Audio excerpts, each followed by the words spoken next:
Olá, sejam todos bem-vindos e bem-vindas a mais um vídeo do meu canal. Eu sou o Christian e hoje a gente vai continuar o nosso estudo da obra Renascer da Esperança de Sandra Carneiro e Lúcius, tá bom? A gente tinha parado semana passada no capítulo 10, onde a gente viu ali aquela mulher que cuidava dos seus 5 filhos, viúva, começando a estudar o espiritismo, se interessando pelo espiritismo, a filha, com todo aquele ataque da igreja de que o espiritismo é coisa do demônio, tudo, ficou preocupada com a família, avisou o padre, pensando que o padre ia ajudar e tal, e aí ele foi lá com o bispo e excomungou ela e a família, sem se preocupar, né, na verdade, querendo os impactos que aquilo iria acontecer para aquela família, né?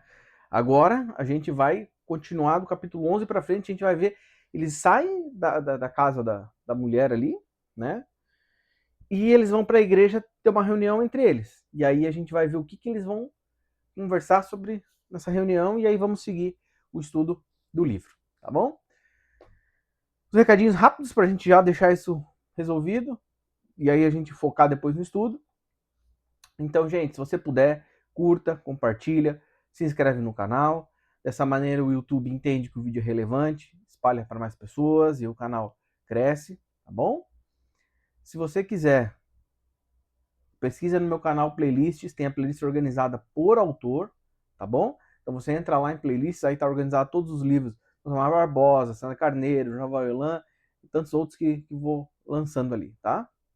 E aí, se vocês também perceberam, eu tô começando a publicar shorts agora, para ver se o canal cresce mais. Então, aí os shorts eu tô chamando de aperitivo, é só para dar um gostinho e para estimular, às vezes facilitar. Assim, o que vai ter na parte 12 para ver o vídeo? A pessoa não sabe, não viu na descrição ali o comentário do capítulo, às vezes, como no caso desse livro, que o capítulo é vago, vamos estudar a parte 12, vamos estudar o capítulo 35 ao 39, tá? O que isso explica?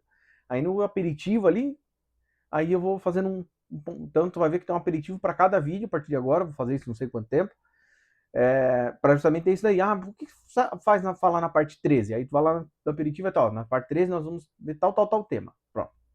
Tem rapidinho ali, um minutinho mesmo, só para ajudar a encontrar mais fácil as coisas e tal. E o último recadinho, é muito importante, assistir o vídeo não invalida o estudo da obra, tá bom, pessoal? Então, estude junto comigo, mas se você tiver acesso, por favor, faça a leitura integral da obra. Se você quiser entender um pouquinho mais, por que este aviso, tá lá na parte 1 de qualquer vídeo que eu publiquei até agora, de livros que eu publiquei, tá? Dos estudos das obras, tá lá, nome do livro, parte 1. Lá eu explico em detalhes, no iníciozinho do vídeo, por que esse aviso, tá bom? Então vamos lá, capítulo 11. Como eu falei, né? Ó, numa sala, o padre e o bispo conversam sobre como frear o espiritismo.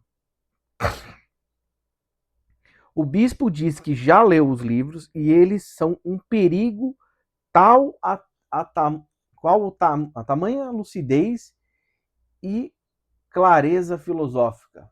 Fecha aspas. Então aqui, ó, minha última anotação referente a isso aqui. Ó. O bispo diz para o padre pensar em como prejudicar a mãe para que ela se arrependa e volte à igreja, depois de aceitar falar mal do espiritismo.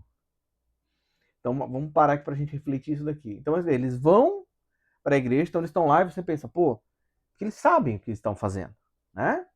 Então você pensa, pô, mas aí será que passou esse tempo eles ficou com aquela dor na consciência, aquela, pô, cara, vou prejudicar uma família, uma mulher viúva com 5 filhos, pô, ela não vai mais conseguir vender os produtos que ela fazia de comida, ali de conservas, nem não vai mais conseguir lavar roupa para as pessoas de fora, porque toda a comunidade ali ia ver ela como se ela fosse o demônio encarnado. Então, pô, imagina o impacto que eu não vou causar. Não, não tava nem aí. Por quê? Porque tem interesse maior, porque tem orgulho. Porque não, porque nós temos que defender a igreja. Porque... E aí eles vão discutindo do avanço do espiritismo. Eles falam assim, mas como é que essa coisa pode estar avançando? E não pode. E a gente vai ver mais para frente, eu não sei se é nesse capítulo ou no capítulo mais para frente, mas nós vamos ver isso acontecer. Entende? Talvez eu dou um spoiler agora, mas a gente vai ver a preocupação desse padre aqui da igreja. Lembrando, esse padre aqui não é o Fernandes, aqui é o padre que seria o chefão ali da igreja, né? que ele é extremamente ortodoxo, e ele fala assim, não, mas não pode que na minha igreja, os meus fiéis tenham alguém aqui com o espiritismo. Se for nas outras, então porque você é um padre molengo, você é um padre frouxo. Tem? Então você fala assim, não, mas e aí o que é bizarro que mostra aqui, nessa parte, porque esse padre extremamente ortodoxo, que você quer frear essa coisa do espiritismo, ele não sabe o que é o espiritismo. Ele não parou para estudar o espiritismo, ele não parou para ler o livro, ele não parou para conversar com alguém que não fosse daquela bolha dele, sabe? E a gente vê muito hoje em dia isso. Pessoas que têm opinião contrárias à tua, em diversas áreas, entende? E essa pessoa ela não para escutar o argumento contrário. E esse nosso momento hoje em dia de redes sociais, que vão criando essas bolhas, isso potencializa ainda mais. Porque não, eu sou espírita, eu só falo com gente espírita, só falo de espiritismo, e aí tem um conhecimento de outra religião, não, vou demonizar porque eu sou ortodoxo, porque eu só acredito no espiritismo. Não, mas aquele outro lá, sem refletir sobre aquele. Não refletir porque eu não quero estudar, não quero aprender. Estou fechado no que eu penso aqui. E tu vê que é bizarro que é a mesma lógica que está acontecendo lá em 1860, aqui, que é onde se passa essa história. Entende? Só que ali a gente tá vendo isso na questão da Igreja Católica. Entende? Na questão desse padre que tem essa sede de poder, essa sede de manter as pessoas presas a ele, porque ele não está pensando no que é melhor para o coletivo. Se ele estivesse pensando no que é melhor para o coletivo, ele não teria feito aquilo com ela. Porque ele sabia o impacto que ia causar naquela família. Se você viu a parte anterior, você lembra que eu fiz um comentário da bizarrice, que ele excomungou a família inteira. Então eu cometo um erro gravíssimo, nossa, o maior erro que pode acontecer. E aí Deus vai excomungar e vai botar para o inferno, lembra a crença dos católicos de que o inferno é eterno e não se sai de lá, foi uma vez para lá, vai ficar lá para todo sempre. Para toda a família, mas eles nem fizeram aquele erro gravíssimo que eu cometi, não importa, a família inteira tá no inferno. Pô, pera lá, né? Entende? Não faz sentido algum isso. Entende? E depois, se fosse para pensar pelo bem do coletivo, eu ia fazer isso? Entende? Eu ia dar uma pena dessa eterna para toda uma família pelo erro de um? Pô, acho que isso daí não é uma atitude de quem está pensando no próximo, né? E sim pensando nos seus interesses. E aí o que é muito bizarro, por isso que eu até marquei aqui em aspas, é que esse padre ele tá falando, cara, mas eu não entendo que esse espiritismo não tá crescendo, porque na minha igreja não vai acontecer isso aqui, não. Tem? Na verdade, já aconteceu, que foi a mulher ali, né? Mas aí ele vai falar assim, pô, mas eu não sei porque as pessoas, elas se interessam por isso, entende? Sabendo que isso é do demônio, sabendo que só a igreja que é certa, sabendo que tem que vir aqui na igreja todo domingo, ela vai lá estudar um negócio desse. Eu não sei o que tem nisso. Aí o bispo fala, mas você nunca estudou? Eu falei assim, não. Tu não vai acreditar. Eu vou ler de novo aqui, ó. Aí o bispo fala para ele, abre aspas, um perigo, né, o estudo do espiritismo é um perigo tal a tamanha lucidez e clareza filosófica, fecha aspas. Então você vê, o bispo já tinha estudado o que se tinha de espiritismo naquele momento, que era o livro dos espíritos, o livro dos médiuns, né? E ele falou assim, não, o negócio faz total sentido. Tem? Faz total sentido. Mas por que você está indo contra aquilo? Não, porque vai contra os meus interesses. Eu não quero saber se faz sentido, se não faz sentido, se ajuda, se não ajuda. O que é bom para mim? E aí, eu fazendo essa leitura, eu lembro muito do que a gente vê acontecendo hoje em dia. Pessoas de cargos influentes, né? Que teriam um grande poder de fazer um movimento de ajuda planetária, de ajudar massas a evoluir, a despertar, a progredir, né? Elas fazem o contrário. Então você fala assim, pô, mas era muito melhor. Então vou pegar um exemplo aqui. A gente já trabalhar 8 horas por dia é loucura. A gente não consegue trabalhar tudo isso. Por quê? Porque a nossa vida dá essa sensação de que a gente só está vivendo para trabalhar. E a gente não evolui, a gente não progride, entende? A gente não consegue se desenvolver como ser humano, porque a gente está asfixiado nessa coisa de trabalho. Sabendo disso, o que os trevosos fazem no Apocalipse? Então agora a gente quer começar a subir a jornada de trabalho. Então eles abaixam ainda mais os salários, eles oprimem ainda mais as pessoas para que a pessoa não consiga viver com um salário, com um emprego. Ela tem que ter 2 empregos. Aí com 2 empregos ela começa a trabalhar 10, 12, 14 horas por dia. Aí asfixia ela ainda mais, que se ela chegar em casa e falar assim, não, mas eu acho que eu vou ter 1 horinha para descansar. Mas talvez eu descanse meia hora e leia um livro espiritual em meia hora para evoluir como pessoa. Não, ela vai estar tão exausta fisicamente, mentalmente, que ela vai chegar em casa e vai dormir. E aí ela não evolui, a vida dela vai passar e ela não vai estar evoluindo. E ela vai estar tão exausta que ela não vai conseguir às vezes pensar, falar assim, pô, mas será que tá certo isso? Será que não tá? Pô, será que eu deveria fazer uma coisa diferente na minha vida? Não. Por quê? Porque ela tá trabalhando. Tem... E aí quem tá um trabalho só, o nível de estresse, de cobrança, tem... Aí a gente vê estourando burnout, estourando depressão, estourando várias doenças mentais, e a gente olha o funcionamento da sociedade e vê assim, tá, a sociedade está nos ajudando a nos curarmos dessas doenças mentais? Não. Ela está nos empurrando para essas doenças mentais. Entende? Então você fala, gente, que loucura, cara. E aí é a mesma coisa que vai acontecendo aqui. Entende? Você vê, ele entendeu o bispo. Entendeu? Ele falou, cara, é uma clareza filosófica. Tem lucidez, faz total sentido o que eles estão ensinando. Isso porque aqui, nesse momento, não tem nem o Evangelho segundo o Espiritismo. Entende? Quando vem o Evangelho segundo o Espiritismo, vai ser um soco, mas uma porrada de direita do Mike Tyson. Tem de realmente fincar com os dois pés no chão de que é uma coisa da luz. Tem. Mas você vê, não quero, não aceito, porque vai contra meu interesse. Vai contra as minhas coisas. Tem. Vai, não, imagine se os caras começarem a virar espírita, vai diminuir os crentes na igreja. E aí o dízimo vai para onde? Vai para o centro espírita? Não. Tá, isso aí a gente enfraquecer. Se a igreja perder a força, como é que vai funcionar? Entende? E aí? Não posso perder minha boquinha, tá louco? Que bizarro, cara. Entende? E aí no final da conversa, o bispo vai chegar e vai falar assim, ó, faz o seguinte, você sabe como impactar ela, porque o padre vai falar, não, mas ela vai ser impactada pela família, tudo. Será que é o suficiente? Impactar lembra? Ninguém mais vai comprar os produtos dela, então ela não vai ter como manter a casa. Ninguém mais vai mandar a roupa para ela lavar, então ela vai perder ainda outra fonte de renda. Entende? Os filhos vão passar necessidade, todas essas coisas. Aí ele falou assim, não, faz o seguinte, você sabe como fazer isso. Entende? Então ele deixa entender, tipo assim, ó, padre, trabalha ativamente. Então vai lá na tua igreja, por exemplo, domingo, e fala assim, ó, quem for do espiritismo, você não contrate nenhum serviço.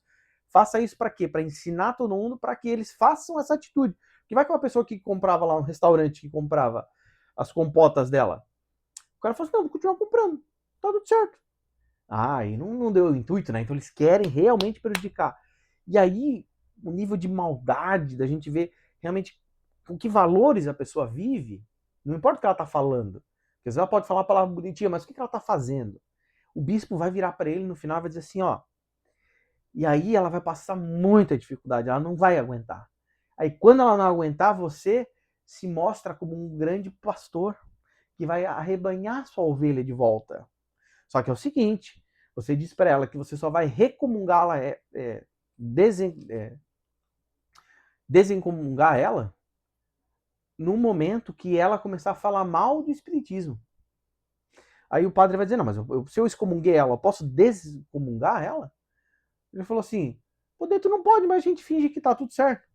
Daí a gente finge que, eu não vou deixar registrado aqui que a gente excomungou ela nos livros da igreja. Tem? Então fica só uma coisa meio de boca aqui, e aí qualquer coisa depois a gente só finge que não aconteceu e deu. Mas aí ela vai servir de exemplo. Porque você fala para ela não pode só voltar. Não, isso não vai ser suficiente. Você vai ter que falar, tá, mas se ela não tiver nada de ruim para falar do espiritismo, não, então ela vai ter que inventar. Mas aí ela vai servir de exemplo, dizer, nossa, lá no espiritismo, nossa, eles matavam, faziam absurdos e rituais, vai inventar as atrocidades que for para denegrir o espiritismo. Aí você aceita ela de volta. Então olha o nível de perversidade, cara.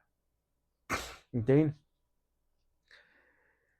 Aí o livro vai cortar, e aí nós vamos ver Fernando, né? Que vai falar com Cíntia, né? Ele gosta muito da sobrinha dele, a Cíntia, né? E aí ele vê que ela tá triste e tudo, e ele fala assim, ó, Cíntia, tu não quer ir lá no orfanato? E aí a Cíntia se sente feliz, ela fala, que legal, eu vou lá no orfanato, porque eu vou ter contato com outras crianças, tem de crianças que também estão sem a mãe, eu também estou sem minha mãe, né? Apesar de eu ter meu pai. E aí convida ela para ir com ele no orfanato.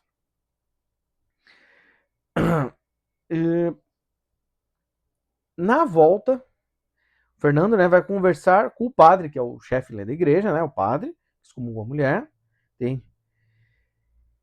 E o padre vai instigar Fernando a bolar um plano contra a Hermínia. A Hermínia é a mulher ali que ele foi excomungado, né?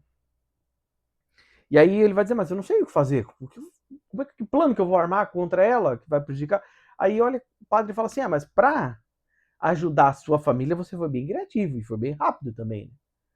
Opa, ajudar a sua família? Opa, a gente já tá vendo um vislumbre que alguma coisa ali com Emily não tá certa, né? Alguma coisa não estava correta no que aconteceu ali, né? A gente vai descobrir para frente, mas só plantando aqui a sementinha. Dessa conversa entre o padre e Fernando, fica claro a preocupação do padre com a reputação dele, com a igreja e os fiéis.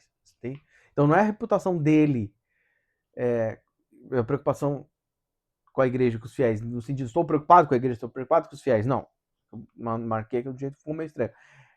Ele está preocupação. Como é que a igreja vai olhá-lo? Como é que os fiéis vão olhá-lo? Entende? Porque a igreja não pode ver que ele foi um padre que perdeu 10% dos fiéis para o espiritismo. Ele vai ser um padre visto inferior.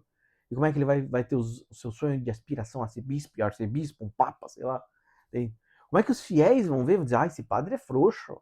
Nossa, ele deixou as ovelhas fugirem do seu rebanho. Ele tinha que trazer amarrado na força, na base da porrada, mas tinha que vir.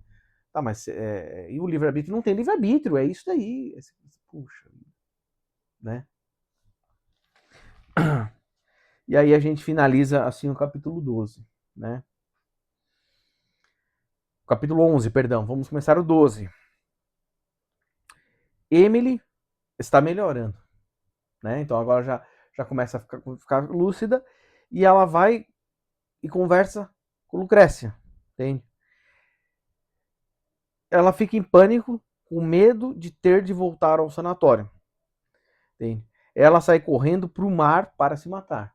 Então ela vai despertando, né? Ela tá melhorando, porque a pneumonia dela tá passando. Ela vai ficando mais lúcida, vai conseguindo conversar cada vez mais. Aí aqueles ataques ali começam a diminuir, né?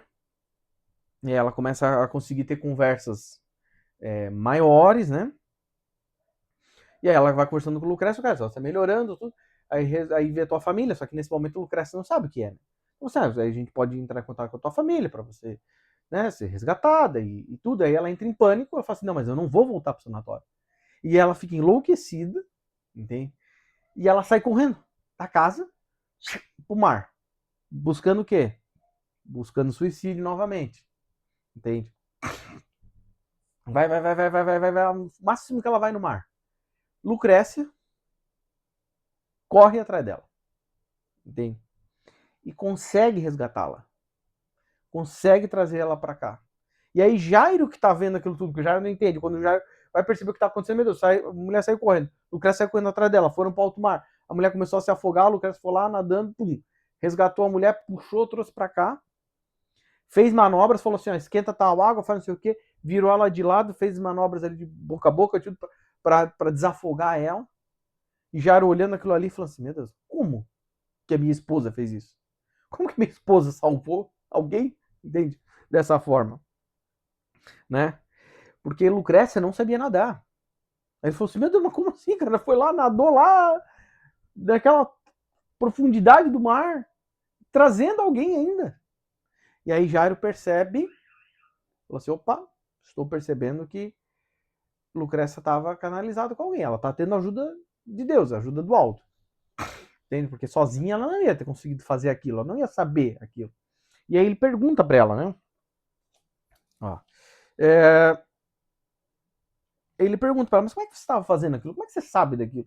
Você não sabe nadar? Como é que você nadou daquele jeito? Carregando alguém que estava desacordado porque buscando se afogar para se matar. Entende? Ela falou assim, eu não sei, eu só sentia, só tinha força, eu sabia que eu tinha que fazer, eu sabia que eu tinha que mexer esse braço, mexer essa perna, segurar ela de tal forma, entende? Pegar tal caminho para voltar para a praia, não aquele outro caminho ali, porque ali a correnteira ia me ajudar. Eu só sabia. E como é que você sabia que tinha que fazer esses procedimentos de desafogamento, que era esses daí que tinha que fazer, e não outros, ou de outro tipo? Como é que você aprendeu isso? Ela falou assim, eu não sei. Só vinha e eu fazia. Então você vê, ela estava incorporada. Então olha a ajuda de Deus vindo aí, né? A gente ainda vai ver bastante a ajuda de Lucrécia com Emily. Aqui é só mais uma das ajudas. A gente já viu ali resgatando ela, chamando o médico, né? De abrindo mão de toda a herança que ela tinha da família para salvar essa desconhecida, né? Vamos adiante. Depois, Emily diz ver 4 pessoas que querem destruí-la. Né? Então, passando tudo isso, ela dorme. No dia seguinte, ela acorda um pouquinho melhor e tal, assim, como é que você tá? Você não tá bem? Tudo. E ela vai conversando com Lucrécia, né? E aí ela falou assim, mas o que aconteceu? Ela falou assim, eu vejo 4 pessoas que querem me destruir. Entende? E a Lucrécia explica que Deus é mais e tem muitos a ajudando. Entende? Então, Lucrécia diz, ó, tem mais coisas que você tem que aprender, porque Lucrécia já era uma médium, já estudava o espiritismo, ela já entendeu o que tinha acontecendo. Então ela vai falar, ó, Emily, eu sei o que está acontecendo contigo, eu já vi várias vezes isso acontecer, tá? E a gente vai ver mais para frente que ela já vai ser convidada a frequentar uma reunião no centro espírita, somente porque ela precisa aprender o que ela tem para conseguir lutar contra isso, né? E aquela, só que a Lucrécia vai bem devagarzinho, né? Sem forçar muito a consciência, porque vai falar assim, de espiritismo, o que iria acontecer? Ela iria chegar e pensar assim, ah, não, isso é coisa do demônio, é coisa do diabo, e não ia se abrir para o conhecimento. Então ela vai vir devagarzinho, ela vai dizer assim, você está vendo espíritos. Tem espíritos que querem te fazer mal, mas ó, confia em Deus, faz suas orações, porque Deus é mais forte, e tem muita gente te ajudando. Para já ir meio que preparando para ir conseguir explicando e ensinando ela, né? E aí, conforme os dias vão passando, Emily vai melhorando cada vez mais. Entende? E ela já estava fazendo coisas na casa, olha que maravilha, né? Pausei aqui para tirar as mensagens do celular. E ela, tu vê, ela já estava melhorando tanto que ela aponta que ela já estava conseguindo fazer as coisas na casa, né? Então você vê, olha que legal. Ela já conseguia ajudar a Lucrécia com as coisas da casa, tudo. Então isso já vai mostrando que como ela já está ficando melhor, né? Como o corpo físico dela já está melhorando, né? E aí a gente finaliza o capítulo 12. Capítulo 13. A polícia com o médico e com o marido de Emily vêm à casa. Entende? E aí é o seguinte, lembra que a gente estudou no vídeo passado que o médico pega o jornal em casa, de boa, na lareira, e aí ele olha e fala assim, eita, temos uma recompensa por Emily. Vou ganhar um dinheiro fácil aqui, hein? E aí ele dorme, segurando o jornal. E aí o espírito dele desdobrado, vem um espírito de luz e fala, cara, não faz isso. Tem. Não prejudica a Emily. Não faz. E aí ele fala assim, não faz isso. Você não precisa de mais dinheiro. E aí ele acorda e ainda pensa na sua soberba, na sua arrogância. Ela já perdeu tudo, ela já tá fodida, pobre, rascada. Já é o suficiente. E não delata naquele momento, mas agora mudou o plano. Agora ele chegou, passou-se os dias, ele falou, sabe de uma coisa? Lembra? Ele até marquei aqui, trouxe para nós no nosso estudo, que ele vai falar, dinheiro é dinheiro. Quando ele está desdobrado em espírito, dinheiro é dinheiro, eu vou perder dinheiro. Mas tu já tá bem, não, eu quero mais. Quero mais dinheiro, não é o suficiente, mais. E aí, ele vai e denuncia pra polícia. Fala assim, não, eu sei onde é que tá a Emily. Ela tá na casa dos pescadores, tal região. E Jairo tá lá, daqui a pouco quando ele olha assim, lá no fundo da estrada, ele olha assim, meu Deus, tá vindo a polícia, tá vindo aqui pra casa. Então ele corre pra dentro da casa, avisa a Lucrécia, fala, Emily, você tem que fugir. Você tem que se esconder. Vou fugir pra onde? Vou me esconder pra onde? E aí, de novo, né? Deixa eu ver se eu marquei aqui. Não marquei. Mas eu não lembro se foi Jairo ou foi Lucrécia que deu a ideia. Falou assim, ó. E aí, obviamente, a gente sabe que é uma inspiração da luz. Se eu não me engano, foi Lucrécia. Ela fala assim, ó, Emily, nós vamos se esconder lá no buraco do peixe. Porque eles vão limpando os peixes, eles fizeram tipo um buraco, uma fossa. E lá eles iam jogando todos os restos dos peixes. Tem. E aí, quando aquilo enchia, eles tampavam com terra e abriam um novo buraco. Né? E ele fala assim, nós vamos te jogar lá naquele buraco. Só que é o seguinte, é fedorento o lugar, só que é um lugar que você vai ficar protegido. Porque se tu sair correndo para algum lugar, para fugir para a esquerda, fugir para a direita, tudo, eles podem ver. E eles estão vindo em vários, não é tipo um policial, estão vindo vários policiais. Então eles podem fazer uma busca aqui na região e eles vão te encontrar. Então ali não vai. Só que é o seguinte, tu fica ali, tu aguenta a respiração, não faz nenhum tipo de barulho e não sai dali até a gente te chamar. Não importa o que aconteça. E aí Emily fica desesperada, mas ela fala assim, beleza, assim, não tem opção. Ou isso ou vou ser presa. E pum, entra naquela fossa, fica completamente coberta com aquele peixe podre, aquela coisa. Chega o policial naquela arrogância dele, né? O Pimentel, e nós vamos ver muito Pimentel ainda ao longo do livro aqui, com o marido de Emily e com o médico. Ele fala assim, eles estavam cuidando dela. E aí ele falou assim, a gente estava cuidando da mulher, o que foi? Não, porque ela é uma fugitiva. Uma fugitiva, a gente nem sabia. E não, a gente não sabia, a gente só tratando ela. E aí o Pimentel claramente numa postura de querer prender, já punir os caras. E aí Lucrécia percebe que o Ricardo pergunta como que a Emily está. E aí ela percebe no fundo do olho que ele está preocupado com ela. Que não é só uma questão de pegar a esposa e levar para o sanatório, nada. Ele está realmente preocupado com ela, interessado em saber como é que a esposa estava. Né? Que é o indício do quê? De um amor, realmente uma preocupação verdadeira. Né? E aí os policiais fazem toda a varredura na área, não encontram nada. E aí eles chegam, mas o que é aquele negócio ali no fundo da casa? Olham, olha a casa, olha tudo quanto é canto. E aí eles batem, aí eles olham lá, o negócio quando abre, tem uma tampa ali, né? Na fossa, quando eles abrem aquela fossa, aquele cheiro horrível. E aí eles pensam assim, não, nunca que alguém vai estar jogado nesse negócio horrível aqui. Tem. E abandonam e saem, e eles falam assim, ó, eles falam assim, mas cadê Emily? Ela falou assim, ó, ela melhorou e ela fugiu. Fugiu? É. Ela simplesmente acordou, a gente tava dormindo, ela acordou e não tava mais aqui. Ela se meteu floresta dentro lá. E a gente não sabe. E aí eles falam assim, não, a gente vai buscar investigar isso aí. Vocês estão ferrados, porque vocês ajudaram uma fugitiva da lei, que está sendo caçada por tentar assassinar as pessoas e tal. E nós vamos ter novas investigações. E vem com toda aquela peso do Estado contra duas pessoas simplesinhas que não têm força nenhuma. Tem frente à máquina do Estado, né?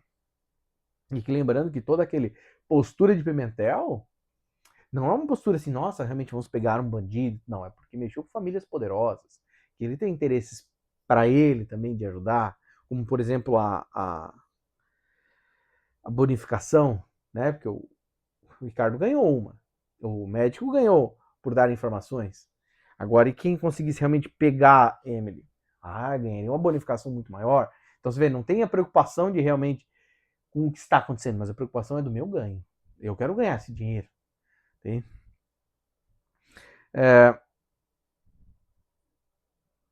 Da polícia, arrogante e transigente, já falei sobre isso. Tem,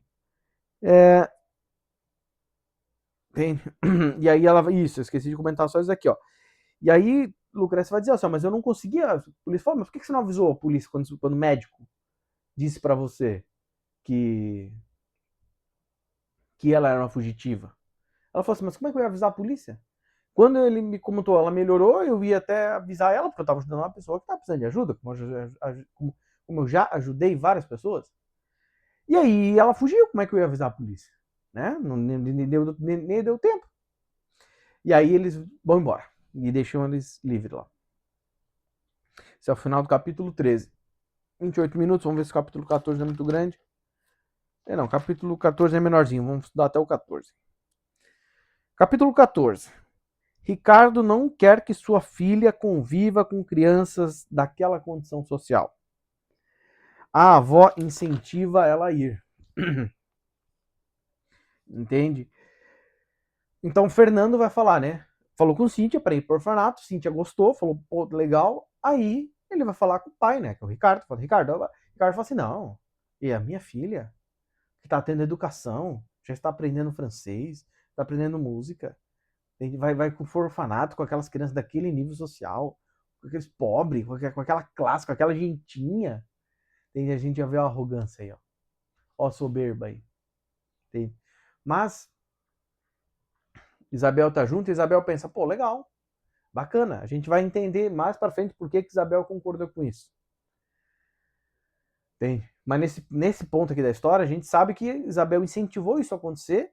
E ela falou, não, Ricardo, deixa tua neta, deixa minha neta aí, isso vai ser legal, ela sai um pouquinho de casa, talvez se anime um pouquinho, tem contato com outras pessoas, outras crianças, que talvez ajude ela e tal. E aí Ricardo fala assim, ó, eu até deixo, mas vai ser uma vez por semana e ela vai ter que chegar em casa, sei lá, da 1 da tarde às 3 da tarde. Não pode ser depois das 3 da tarde. Então, resumindo, vai deixar, mas é o mínimo do mínimo para não contaminar a filha dele, porque vai ter contato com criança pobre, imagine. Vai cair um braço da filha dele. Entende? Vai ter contato com uma realidade que não é aquela realidade de riqueza de uma mansão da família Bragança e Valência. Entende? Então, olha que absurdo, né? Olha o indício para nós dos valores que o Ricardo vivia, né? O avô conversa com o Ricardo, que é o Dom Felipe, né? Para focarem em achar Emily, pois ela pode vir na festa e que ele ia falar com a polícia para ir para cima dos pescadores, mesmo com o Ricardo sendo contra. Então, Dom Felipe está preocupado com essa festa, que a gente já viu lá atrás, Filomena também falando com a mãe com essa extrema preocupação dessa festa, que é uma festa que eles fazem uma vez ao ano, né? E que reúne toda a alta sociedade de Barcelona, e aí grandes cargos da igreja, então vem bispo da igreja e tudo, para mostrar como a família, eu estou falando Bragança, mas não é Bragança e Valência, deixa eu ver se eu marco onde é que está aqui. Ah, esqueci.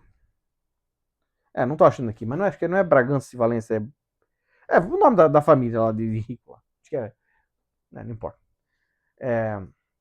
Valência acho que o Bragança que não é, acho que é Boules, Valência. Né, não importa, vida que segue. E aí tem toda essa dinâmica. Então, uma festa que acontece uma vez ao ano e tem todo esse status que é onde eles mostram como eles são ricos.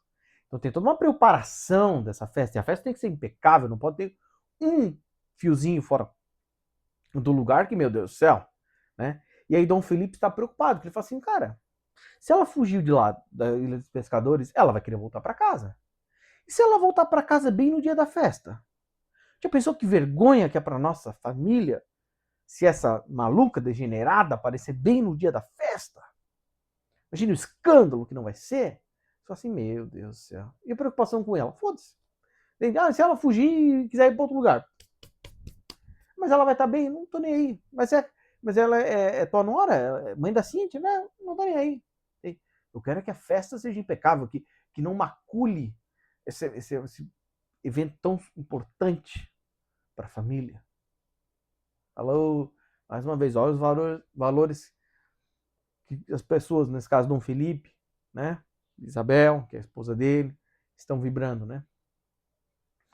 E aí ele vai falar para Ricardo, a gente tem que aumentar a recompensa, entende? E divulgar em mais jornais ainda, para quê? Para que tenha mais pessoas sabendo, vamos colar, tipo, aquela foto de procurado ao longo de alguns lugares da cidade, para as pessoas ficarem vendo, né, o rosto dela. Por quê? Para a gente conseguir resgatá-lo o quanto antes, entende? E aí Ricardo vai dizer assim, não. E ele fala assim, não, nós temos que ir para cima desses pescadores. Como esses pescadores fizeram isso, como fizeram? E aí Ricardo vai dizer, não, pai, pô, cara, os caras, gente humilde, gente simples, foi ajudar ela, deixa isso pra lá.